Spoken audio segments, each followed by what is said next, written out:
SSC एमटेस हवालदार मंत्रालय भरती 2026 महाराष्ट्र। नमस्कार विद्यार्थी मित्रांनो, तुमच्यासाठी अतिशय आनंदाची बातमी घेऊन आलाय। एसएससी एमटेस आणि हवालदारची जे विद्यार्थी मित्रांनो या ठिकाणी भरती निघत आहे आणि एसएससी एमटेस हवालदार भरतीमध्ये जर आपलं सिलेक्शन झालं तर मंत्रालयामध्ये आपल्याला ड्युटी करावं लागणार आहे। मंत्रालयामध्ये नागपूर, मुंबई त्याचबरोबर पुणे, तर ह्या जे विद्यार्थी मित्रांनो आपल्या स्टेट वाईज जे विद्यार्थी मित्रांनो जागा राहते एसएससी एमटेस हवालदारच्या आणि जवळपास 10,000 जागांसाठी ही भरती यावर्षी या ठिकाणी निघत आहे। लक्षात ठेवा। आणि या भरतीमध्ये शिक्षण फक्त 10वी पास लागते। महाराष्ट्रातील आपण कोणत्याही जिल्ह्यातले असाल तर मुला-मुलींना एसएससी एमटेस हवालदार मंत्रालय या भरतीमध्ये फॉर्म भरता येणार आहे। लक्षात ठेवा। आणि त्याचबरोबर विद्यार्थी मित्रांनो आपलं जर यामध्ये सिलेक्शन झालं, पगार सुद्धा 21,700 ते 69,100च्या दरम्यान भेटणार आहे। आणि एसएससी एमटेस आणि हवालदार या दोन पदे जे विद्यार्थी मित्रांनो वेगवेगळे आहे। 10वी पाससाठी हे दोन्ही पद आणि यामध्ये जे विद्यार्थी मित्रांनो आपलं जर सिलेक्शन झालं तर मंत्रालयाच्या अंदरच आपल्याला ड्युटी करावं लागणार आहे। लक्षात ठेवा। तर जे काही या ठिकाणी हवालदारचं पद आहे यामध्ये ग्राउंड आहे, उंचीची अट आहे। जे एमटेसचं पद आहे त्यामध्ये ग्राउंड नाही आहे, उंचीची काही अट नाही, पेपरवरच होणार आहे सिलेक्शन। ठीक आहे। तर यामध्ये पासिंगचा जर आपण विचार केला, सिलेक्शन होण्याचे जास्त चान्स आहे एसएससी एमटेस हवालदार या भरतीमध्ये, कारण की 40 मार्काचा पेपर असणार आहे आणि पासिंग या ठिकाणी फक्त ओपन कॅटेगरीसाठी 12 मार्कावर आहे, एससी एसटी कॅटेगरीसाठी 8 मार्कावर पासिंग आहे 40 पैकी, आणि ओबीसी ईडब्ल्यूएस कॅटेगरीसाठी 40 पैकी 10 मार्कावर पासिंग आहे। पेपरमध्ये निगेटिव्ह मार्किंग नाही आहे। लक्षात ठेवा। तर जास्त चान्सेस सिलेक्शन व्हायचे।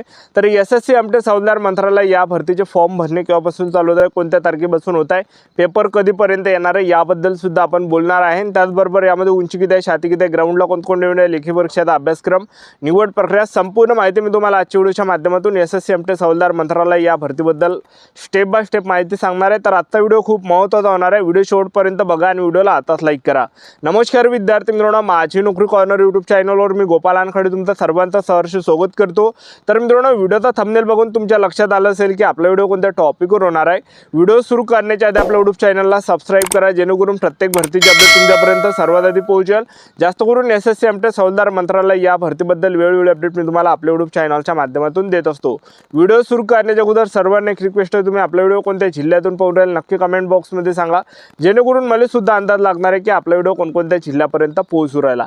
तर विद्यार्थी मित्रांनो, लास्टची जी एसएससी एमटेस हवालदारची भरती आली होती 9,500 ते 10,000च्या आसपास या ठिकाणी निघाली, ते सुद्धा 26 जून 2025 ला आली होती। दरवर्षी जे विद्यार्थी मित्रांनो ही भरती या ठिकाणी लक्षात ठेवा। तर एसएससी एमटेस हवालदार भरतीचे या ठिकाणी फॉर्म भरणे केव्हापासून चालू होणार आहे ते पुढे मी तुम्हाला सांगणारच आहे। व्हिडिओ आपल्याला पूर्ण पाहायचा आहे। तर एसएससी एमटेस हवालदार भरतीमध्ये 10वी पास लागते। वयोमर्यादा जर आपण विचार केला तर 18 ते 27 वर्षापर्यंत वयोमर्यादा ओपन कॅटेगरीसाठी आहे, आणि एससी एसटी कॅटेगरीसाठी वयोमर्यादा 18 ते 32 वर्षापर्यंत आहे, आणि ओबीसी कॅटेगरीसाठी वयोमर्यादा 18 ते 30 पर्यंत, ओपन कॅटेगरीसाठी 18 ते 27 वर्षापर्यंत आहे। आणि फीचा जर आपण विचार केला, जनरल ओबीसी ईडब्ल्यूएस कॅटेगरीचे असेल तर 100 रुपये फी आहे, आणि एससी एसटी कॅटेगरीचे असाल तर 1 रुपये सुद्धा फी नाही आहे, 1 रुपये सुद्धा आपल्याला फी नाही भरावं लागणार आहे। महिला उमेदवार कोणत्या कॅटेगरीचे असाल, SC ST OBC EWS NTB open SBC SBC कोणती कॅटेगरी, 1 रुपये सुद्धा फी यामध्ये नाही आहे। लक्षात ठेवा, फी नाही यामध्ये। आणि पगार सुद्धा 21,700 ते 69,100च्या दरम्यान भेटणार आहे। सेंट्रल गव्हर्नमेंट जॉब आहे। लक्षात ठेवा। तर या भरतीमध्ये सिलेक्शन व्हायचे जास्त चान्स आहे। मी तुम्हाला असं कोण सांगू राहिलो, एसएससी एमटेस हवालदार मंत्रालय या भरतीमध्ये महाराष्ट्रातून जास्त विद्यार्थी फॉर्म भरत नाही, आणि महाराष्ट्रातून जे विद्यार्थी मिळवणं जास्त विद्यार्थीकडे लक्ष देत नाही, फॉर्मही भरत नाही, त्यामुळे कॉम्पिटिशन कमी राहते। आणि ह्या ज्या जागा विद्यार्थी मिळवणं स्टेट वाईज जागा आहे, दुसऱ्या राज्यातले तर विद्यार्थी आपली जागा घेऊ नाही शकणार आहे। ठीक आहे। तर हे जी भरती आहे विद्यार्थी मिळवणं महाराष्ट्राच्या सुद्धा यामध्ये जागा राहते भरपूर, आणि आपलं जर यामध्ये सिलेक्शन झालं तर महाराष्ट्रामध्ये ड्युटी करावं लागते। महाराष्ट्रामध्ये जे काही मुंबई मंत्रालय आहे, त्याचबरोबर नागपूरमध्ये आहे, त्याचबरोबर जे पुणे आहे, तर या 3 ठिकाणी जे विद्यार्थी मिळवणं महाराष्ट्रामध्ये आपल्याला ड्युटी करावं लागणार आहे। लक्षात ठेवा।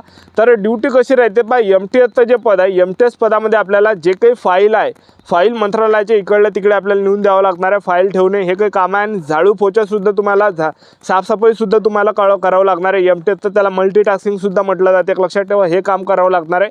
आणि त्याचबरोबर हवालदारमध्ये जर पाहिलं एसएससी एमटेस हवालदारचं जे पद आहे, हवालदार पदामध्ये जे विद्यार्थी मिळवणं आपल्याला ड्युटी करावं लागणार आहे। 8 घंटेची ड्युटी राहते। एमटेसची पण 8 घंटेची ड्युटी राहते, आणि हवालदारची पण 8 घंटेची ड्युटी राहते। ह्या दोन्ही पदामध्ये 10वी पास लागते। लक्षात ठेवा। ठीक आहे।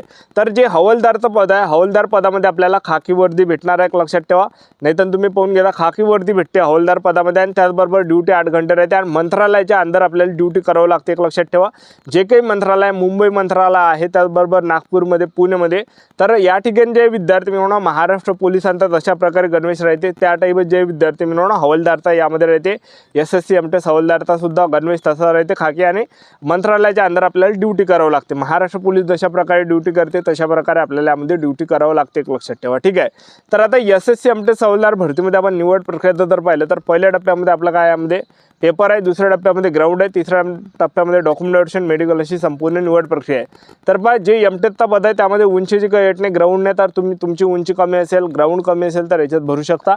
आणि हवालदार पदामध्ये सुद्धा जास्त उंची लागत नाही, जास्त ग्राउंड सुद्धा लागत नाही, लक्षात ठेवा. तर पहिल्या टप्प्यामध्ये पेपर आहे. पेपर जे विद्यार्थी मिळवणं पहिल्या पेपरमध्ये सेक्शन 1चा पेपर यामध्ये होणार आहे, जो की 40 प्रश्न परीक्षेला विचारले जाणार आहे. बुद्धिमत्ता चाचणीचे 20 प्रश्न आणि गणिताचे 20 प्रश्न. तर टोटल 40 प्रश्न परीक्षेला विचारले जाणार आहे. गणिताचे 20 प्रश्न, बुद्धिमत्ता चाचणीचे 20 प्रश्न, टोटल 40 प्रश्न परीक्षेला विचारले जाणार आहे. 45 मिनिटाचा पेपरसाठी टाईम भेटणार आहे. आणि पासिंगचा जर आपण विचार केला तर 40 पैकी जे पासिंग आहे ओपन कॅटेगरीचे असेल तर 12 मार्कावर पासिंग आहे. आणि त्याचबरोबर SC आणि ST कॅटेगरीचे असेल 40 पैकी तर 8 मार्क जर बरोबर आले पेपर पास आहे. आणि OBC आणि EWS कॅटेगरीचे असेल 40 पैकी तर आपले 10 मार्क जरी बरोबर आले तर आपण पेपर पास राहतो. यामध्ये जे विद्यार्थी मिळून आपण जर पाहिलं निगेटिव्ह मार्किंग नाही, तुक्के जरी तुम्ही दिले तरी सुद्धा तुक्क्यामध्ये तुम्ही पेपर पास होऊन दादा. क्वालिफाईंग पेपर आहे, लक्षात ठेवा. पहिला तर यामध्ये 2 पेपर, हा पहिला पेपर हा जे विद्यार्थी मिळून सेक्शन 1चा पेपर आहे. त्यानंतर आपला सेक्शन 2चा पेपर होणार आहे.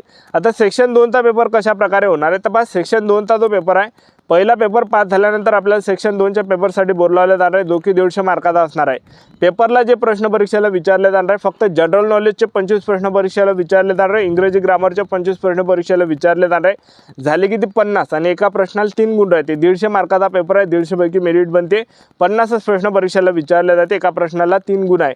तर सामान्य ज्ञान म्हणजे जनरल नॉलेजचे 25 प्रश्न आणि इंग्रजी ग्रामरचे 25 प्रश्न अशा प्रकारे यामध्ये पेपर आहे, एक लक्षात ठेवा. तर अशा प्रकारे पेपर आहे. निगेटिव्ह मार्किंग 3 एवढे असणार आहे. 45 मिनिटाचा टाइम आपल्याला भेटणार आहे.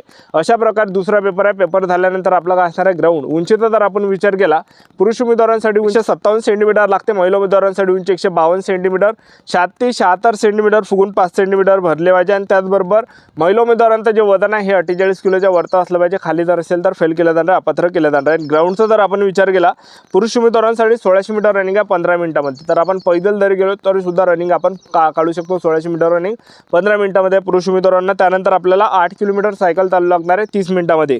त्याचबरोबर महिला उमेदवारांसाठी जर पाहिलं 1 किलोमीटर रनिंग आहे, 20 मिनिटाचा टाइम आपल्याला भेटणार आहे. 20 मिनिटांमध्ये आपल्याला 1 किलोमीटर रनिंग मारायचे आहे. तर पैदल जरी महिला उमेदवार गेला तरी सुद्धा 1 किलोमीटर आपण रनिंग मारून देणार आहे. आणि त्याचबरोबर महिला उमेदवारांसाठी दुसरा इव्हेंट आहे 3 किलोमीटर सायकल आपल्याला चालवावं लागते 25 मिनिटांमध्ये. तर अशा प्रकारे यामध्ये ग्राउंड आहे.